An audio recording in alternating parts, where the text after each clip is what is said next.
नमस्कार। अपना उत्तराखंड के इस वक्त के बुलेटिन के साथ मैं हूं अनुपम। प्रदेश की हर छोटी बड़ी खबरों को लेकर जम्मू कश्मीर के किश्तवाड़ के सिंहपुरा में बागेश्वर के गजेंद्र सिंह गड़िया शहीद हो गए। हवलदार गजेंद्र सिंह गड़िया आतंकियों से हुई मुठभेड़ के दौरान शहीद हो गए। उनकी शहादत पर मुख्यमंत्री पुष्कर सिंह धामी ने दुख प्रकट किया है और कहा है कि गजेंद्र के शहीद होने का दुखद समाचार मिला। ईश्वर से प्रार्थना है कि पुण्य आत्मा को वो अपने श्री चरणों में स्थान दे और परिजनों को कष्ट सहने की शक्ति दे।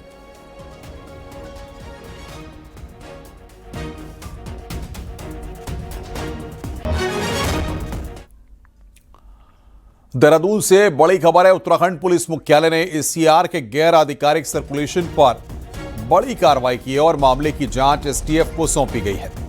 डीजीपी दीपम सेठ ने एसटीएफ को गहन जांच के निर्देश दिए हैं। काशीपुर के किसान की आत्महत्या के मामले में आरोपी और निलंबित दरोगा कुंदन सिंह रौतेला की एसीआर सोशल मीडिया पर वायरल है, जबकि एसीआर गोपनीय डिजिटल दस्तावेज है, लिहाजा इसे गंभीर मामला माना गया है। डाटा लीक और साइबर एंगल से जांच होगी। कुंदन सिंह रौतेला की प्रतिकूल एसीआर के बाद भी थानाध्यक्ष के रूप में तैनाती की भी पहले से जांच हो रही है।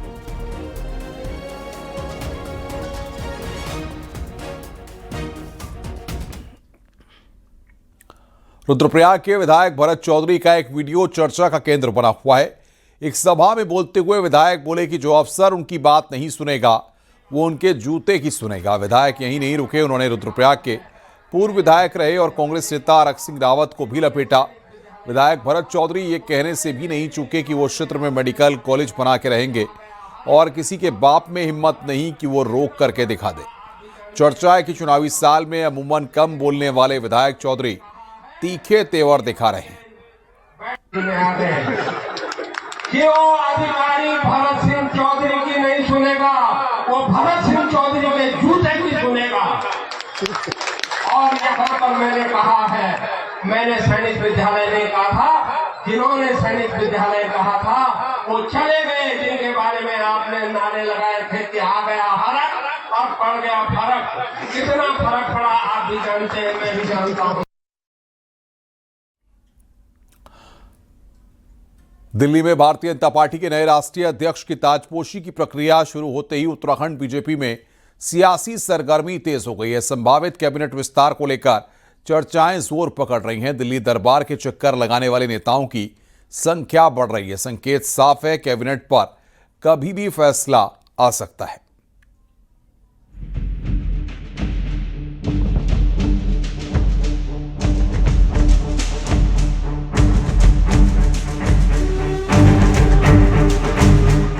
उत्तराखंड में 2027 में विधानसभा चुनाव होने हैं, इसलिए कैबिनेट की खाली पड़ी 5 सीटों को भरे जाने की संभावना है। माना जा रहा है केंद्र में बीजेपी राष्ट्रीय अध्यक्ष की आधिकारिक नियुक्ति के बाद इस पर फैसला हो सकता है। बीजेपी प्रदेश अध्यक्ष महेंद्र भट्ट ने इसके संकेत दिए हैं। 21 जनवरी को दिल्ली में बीजेपी ने राष्ट्रीय परिषद की मीटिंग बुलाई है। महेंद्र भट्ट का कहना है कि मीटिंग में चुनावी राज्यों और उनकी जरूरतों पर चर्चा होगी और कैबिनेट विस्तार भी इसमें एक मुद्दा होगा। जहाँ संगठन विस्तार होना उसकी चर्चा होगी और इसके साथ साथ जिन राज्यों के अंदर जो आवश्यकताएं हैं, चाहे वो सरकार के क्षेत्र में हो, उन सब पर भी निश्चित रूप से चर्चा होगी। और क्योंकि मुझे लगता है कि बहुत जल्दी अब प्रदेश मंत्रिमंडल विस्तार की ओर भी उस दिन चर्चा का संभव होगा तो हम चर्चा करेंगे। सूत्रों के मुताबिक केंद्रीय नेतृत्व ने पार्टी के सभी विधायकों का रिकॉर्ड भी तलब कर लिया है। चर्चा इस बात की भी है कि सिर्फ कैबिनेट विस्तार ही नहीं बल्कि पूरी कैबिनेट में फेरबदल के फॉर्मूले पर भी विचार हो रहा है, यानी कुछ पुराने चेहरों की छुट्टी और नए चेहरों की एंट्री, दोनों ही संभावनाएं खुली हैं। हालांकि पार्टी नेता ये भी कहते हैं कि ये बीजेपी है, उसके फैसले का अनुमान लगाना मुश्किल है। जरूरी तो है, देखिए जब काम बढ़ जाता है तो नेचुरली जो है काम हल्का होता है। आज 5 लोग काम कर रहे हैं और सही समय आने पर नेतृत्व जो है सही निर्णय लेगा और उसके अनुसार काम होगा। राष्ट्रीय अध्यक्ष जी का जो चयन हुआ ये उसी सोच के आधार पर हुआ है, क्योंकि आगे चल के हम युवाओं के हाथों में नेतृत्व देकर एक लंबे समय के लिए नेतृत्व खड़ा करना चाहते हैं। उस नाते वहां पर राष्ट्रीय अध्यक्ष जी का चयन हुआ है। तो इसी प्रकार से प्रदेश में कभी भी कोई निर्णय अगर होगा तो वो भविष्य की योजनाओं को देखते हुए होगा। कुल मिलाकर दिल्ली की ताजपोशी के साथ ही उत्तराखंड बीजेपी में भी सियासी शतरंज पर मोहरे चल दिए जाएंगे। दिल्ली दौड़ में लगे उत्तराखंड के नेताओं की सक्रियता भी इस ओर इशारा कर रही है। सबकी निगाहें इस पर टिकी हैं कि कैबिनेट विस्तार होगा या पूरी कैबिनेट में बदलाव होगा और किस फॉर्मूले पर चलेगा हाईकमान। देहरादून से न्यूज 18 के लिए सुनील नौप्रभात की रिपोर्ट।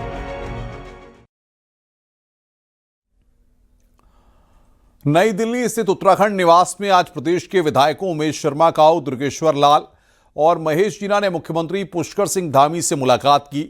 बैठक में जनहित और क्षेत्रीय विकास से जुड़े विभिन्न मुद्दों पर विस्तृत चर्चा हुई है। विधायकों ने अपने अपने क्षेत्रों की प्रमुख आवश्यकताओं, चल रही विकास योजनाओं और भविष्य की प्राथमिकताओं को मुख्यमंत्री के समक्ष रखा। मुख्यमंत्री ने प्रस्तावित विषयों पर सकारात्मक रूप से विचार करने का आश्वासन दिया। मुलाकात के दौरान राज्य के समग्र विकास से संबंधित कई अन्य बिंदुओं पर भी विचार विमर्श हुआ।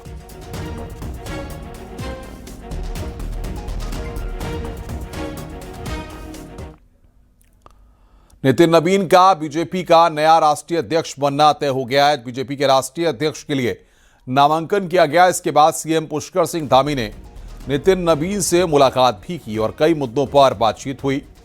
इससे पहले नितिन नवीन के 37 सेट में नामांकन दाखिल हुए। 36 राज्यों के साथ ही एक सेट केंद्रीय संसदीय बोर्ड की तरफ से भी दाखिल हुआ। इसमें पीएम मोदी और अमित शाह भी प्रस्तावक थे, जबकि हर राज्य की तरफ से भी दाखिल सेट में वहां के बड़े नेता प्रस्तावक थे।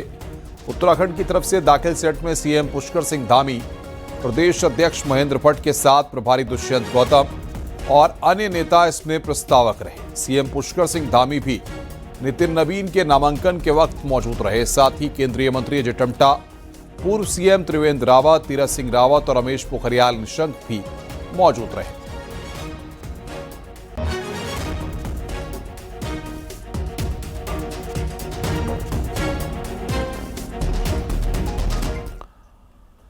दून मेडिकल कॉलेज में रैगिंग और मारपीट मामले में आरोपी 2 सीनियर छात्रों को कॉलेज से निष्कासित कर दिया गया है और पूरे मामले की जांच भी शुरू कर दी गई है।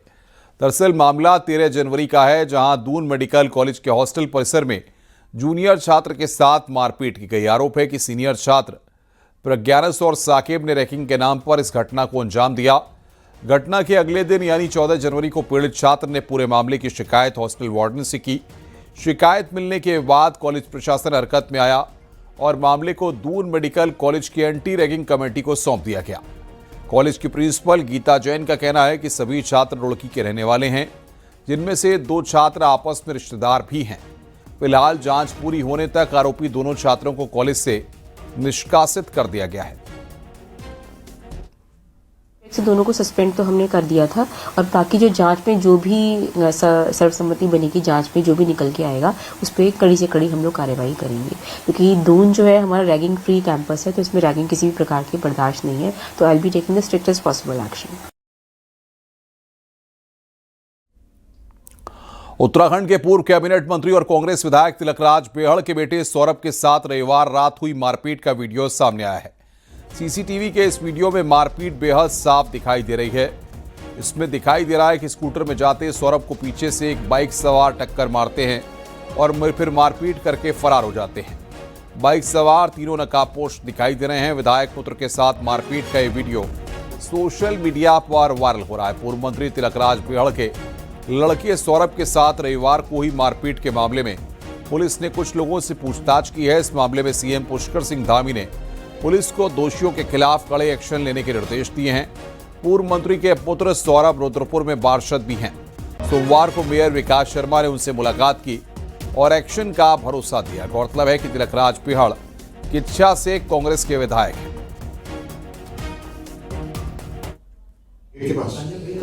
5 से 6 सेकंड की ये घटना थी। सीसीटीवी फुटेज में जो फोटोग्राफ्स आए हैं उसके आधार पर यह पहचान करने की कोशिश की जा रही है कि कौन लोग इसमें शामिल थे। अभी तक थाने में कोई तहरीर प्राप्त नहीं हुई है और आसपास के सीसीटीवी फुटेज की भी चेकिंग की जा रही है। जल्द ही इनको पकड़ेंगे, पुलिस अपनी कार्रवाई कर रही है। हमारी धामी सरकार, हमारे विधायक जी और हम पूरी तरीके से हम बेहड़ परिवार के साथ हैं, क्योंकि ये बहुत ही निंदनीय घटना है कि हमारी वैचारिक लड़ाई होती है, लेकिन कोई अगर हमारे परिवारों पर इस प्रकार से हमला करेगा तो हम उसे छोड़ने वाले नहीं हैं। हम सब एक हैं और जिसने भी ये घटना की है पुलिस अपना काम कर रही है। मुझे अपनी पुलिस पर भी भरोसा है। नैनीताल में जंगली जानवरों की दहशत की वजह से स्कूल बंद करने के निर्देश दिए गए हैं। धारी ओखलकांडा रामगढ़ ब्लॉक में 21 जनवरी तक स्कूल बंद रहेंगे। इसके साथ ही आंगनबाड़ी केंद्रों को भी बंद रखने के निर्देश दिए गए हैं।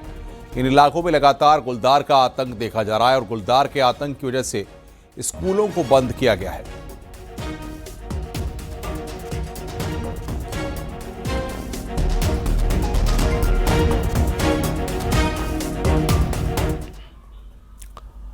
अल्मोड़ा में तो इन दिनों गुलदार के आतंक से शहर के लोग भी परेशान हैं। शाम ढलते ही लोगों का घरों से बाहर निकलना मुश्किल हो गया है। लिहाजा वन विभाग से जगह जगह पिंजरा लगाने के साथ गश्त बढ़ाने की मांग की गई है। देखिए हमारी रिपोर्ट।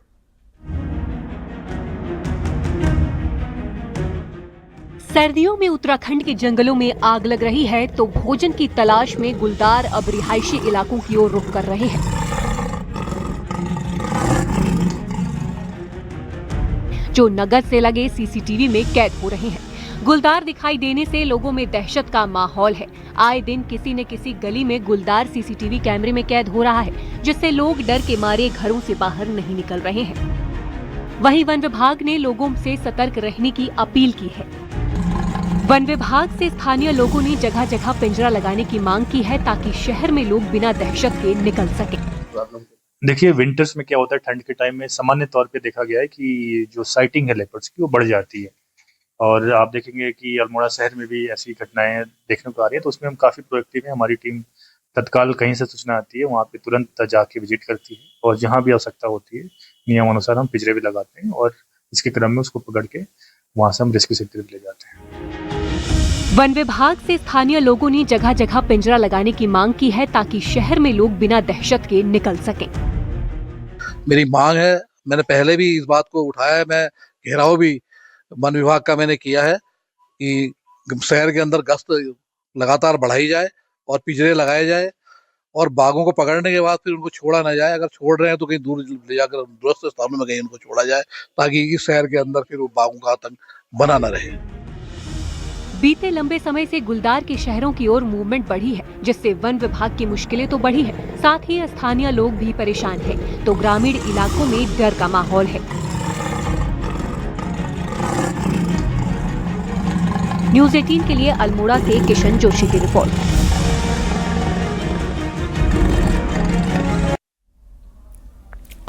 उत्तराखंड की आराध्य देवी मां नंदा की सबसे बड़ी लोक यात्रा को लेकर चल रहा असमंजस अब खत्म हो गया।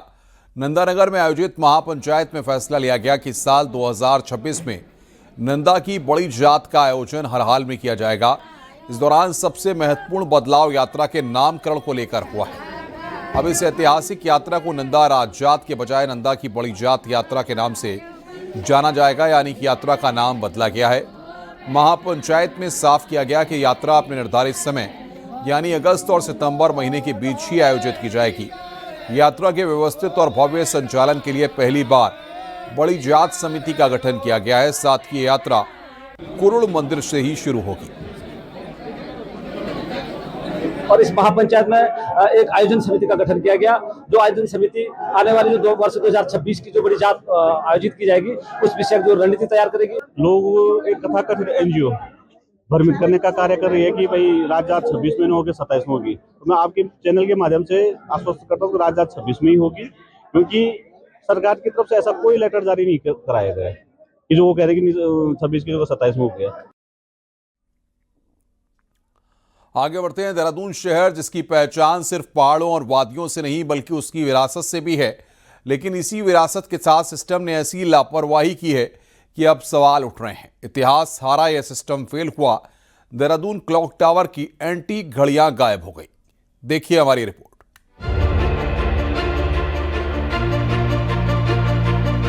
देहरादून का घंटाघर ये सिर्फ एक टावर नहीं बल्कि पूरे शहर की धड़कन हुआ करता था।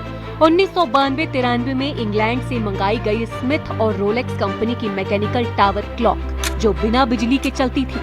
पूरे देहरादून का वक्त इन घड़ियों की टिक टिक तय करती थी। स्कूल हो, कॉलेज हो या सरकारी दफ्तर, घंटाघर की घड़ी का समय ही अंतिम सच माना जाता था। लेकिन वक्त बदला, जिम्मेदारियां बदली और सिस्टम पर आया बोझ बढ़ गया। घड़ियों में तकनीकी दिक्कतें आई। नगर निगम और स्मार्ट सिटी ने इन्हें हटाकर डिजिटल फॉर्मेट लगा दिया। लेकिन हटाने के बाद क्या हुआ ये किसी को नहीं पता। इतिहास की असली घड़ियां, उनके पार्ट्स सब गायब हो गए। अब देहरादून के इतिहास और हेरिटेज पर बात करने वाले एक्टिविस्ट सवाल उठा रहे हैं। उनको सहेजा जाता है, उनको रिस्टोर किया जाता है अगर उनमें कुछ खराबी आ जाए। हमने क्या गलती करी, हमने जो पुरानी घड़ियां थी उनको निकाल के बाहर रख दिया। ये घड़ियां जो थी ये रोलेक्स की घड़ियां थी, बहुत ही बेशकीमती घड़ियां थी। इनमें सोने के पार्ट्स थे जिनको पता नहीं कहाँ फेंका गया है, कहाँ रखा गया है, कुछ अता पता नहीं चल रहा। हालात ये है कि नगर निगम कहता है घड़ियां हमारे पास नहीं है, और जब स्मार्ट सिटी से पूछा गया तो जवाब मिला हमें नहीं पता घड़ियां कहाँ हैं। अब साफ सवाल ये है कि देहरादून की ऐतिहासिक घड़ियां आखिर गई कहाँ। घड़ियां उन्हीं के पास है, स्मार्ट सिटी के से पहले बोल रहे, तो स्मार्ट सिटी ने सिर्फ हमको लाइटें दी और फाउंटेन की लाइटें दी, बस जो वाटर लगती है वो लाइटें दी, बाकी कुछ समझ नहीं दिया। उनका जो हमें दिया वो हमें लिखित रूप में है। घड़ियां हमने कुछ नहीं करी, ना वो घड़ियां नहीं हुई, एंटी घड़ियां मिली ना कुछ नहीं करी। तो हम अपनी लाइटें ले आए थे, उनको सिग्नेचर करके जितनी लाइटें हमने रिसीव करके उनको दे।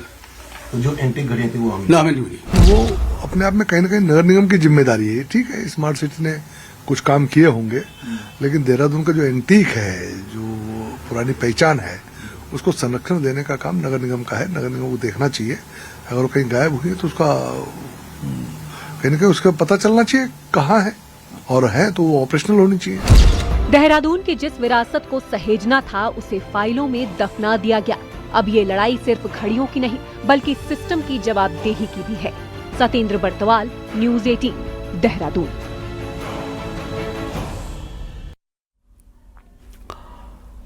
हरिद्वार में जूना अखाड़े के महामंडलेश्वर तुलसी मानस मंदिर के अध्यक्ष दिवंगत अर्जुनपुरी को भू समाधि दी गई। भूपतवाला स्थित तुलसी मानस मंदिर परिसर में भू समाधि दी गई। वयोवृद्ध संत अर्जुनपुरी का रविवार को निधन हो गया था।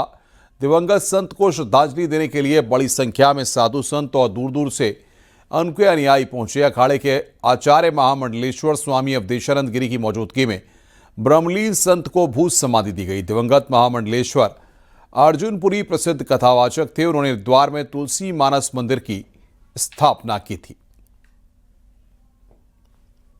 देखिए, संत समाज की बहुत बड़ी हानि है। पूज्य स्वामी महामंडलेश्वर अर्जुनपुरी जी महाराज जूना अखाड़ा के सबसे सीनियर मंडलेश्वरों में आपका नाम आता है और सनातन संस्कृति के लिए पूरा जीवन जिया।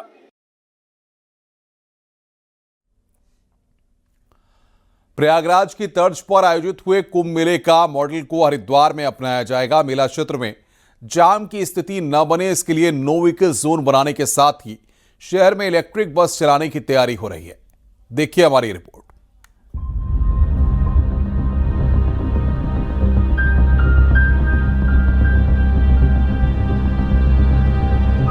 साल 2027 में होने जा रहे कुंभ मेले को लेकर परिवहन निगम ने तैयारियां शुरू कर दी हैं। अपने बस बेड़े से कंडम बस को हटाने के साथ ही बस बेड़े को बढ़ाने के लिए शासन को 700 बस का प्रस्ताव भेजा गया है। साथ ही पहली बार कुंभ क्षेत्र में परिवहन निगम की गाड़ियों को यात्रियों को आवाजाही के लिए लगाने की तैयारी है। खास तौर पर 150 इलेक्ट्रिक बस को तरजीह देते हुए मेला क्षेत्र में लगाने की तैयारी है, जिसके लिए देहरादून और हरिद्वार में चार्जिंग स्टेशन बनाए जाएंगे।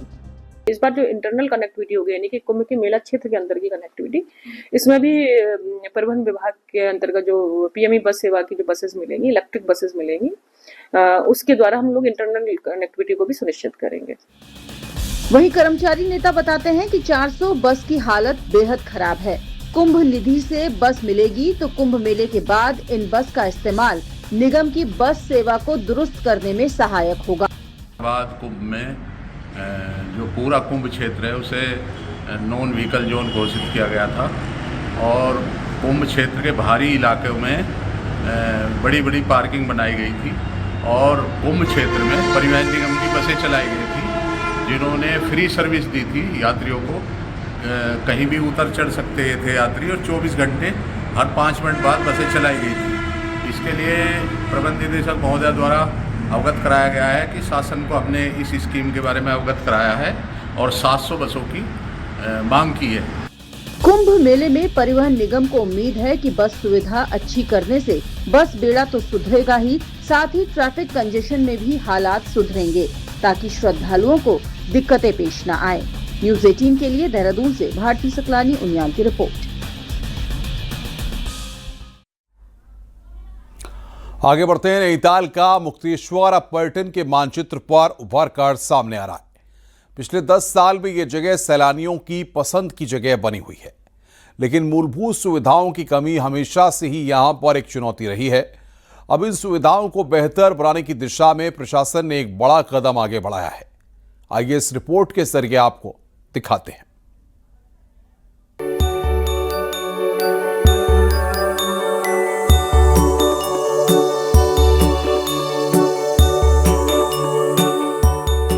तेरह जिले 13 डेस्टिनेशन में शामिल मुक्तेश्वर को जाम से मुक्त बनाने की योजना पर काम शुरू हो गया है। हर सीजन में यहां पार्किंग की समस्या सबसे बड़ी चुनौती बन जाती थी।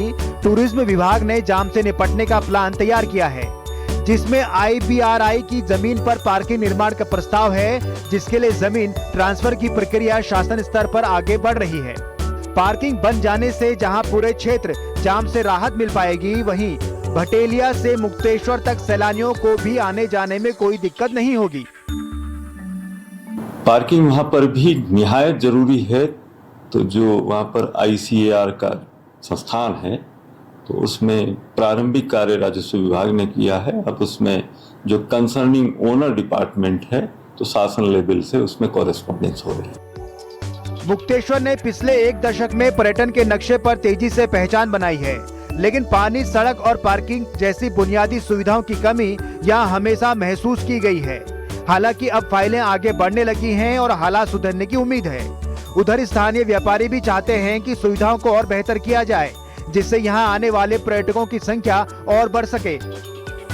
मुक्तेश्वर में पानी की दिक्कत है, मुक्तेश्वर में सड़कों की दिक्कत है, पार्किंग नहीं है, और कोई व्यक्तिगत आसपास के लोग अगर वहाँ पर आकर के अपना रोजगार करना चाहें तो कोई बैठने के लिए 10 फीट जगह उनको नहीं मिल सकती है। ये यहाँ का दिक्कत हो रही है। मुक्तेश्वर एक ऐसा हिल स्टेशन है जहां देश भर से लोग सूर्यास्त देखने और मुक्तेश्वर महादेव मंदिर के दर्शन के लिए पहुंचते हैं। और अगर बुनियादी सुविधाओं को और मजबूत किया जाए तो ये डेस्टिनेशन और भी आकर्षक बन सकता है, जिससे पर्यटन को बढ़ावा मिल सकता है। न्यूज 18 के लिए नैनीताल से वीरेंद्र बिष्ट की रिपोर्ट।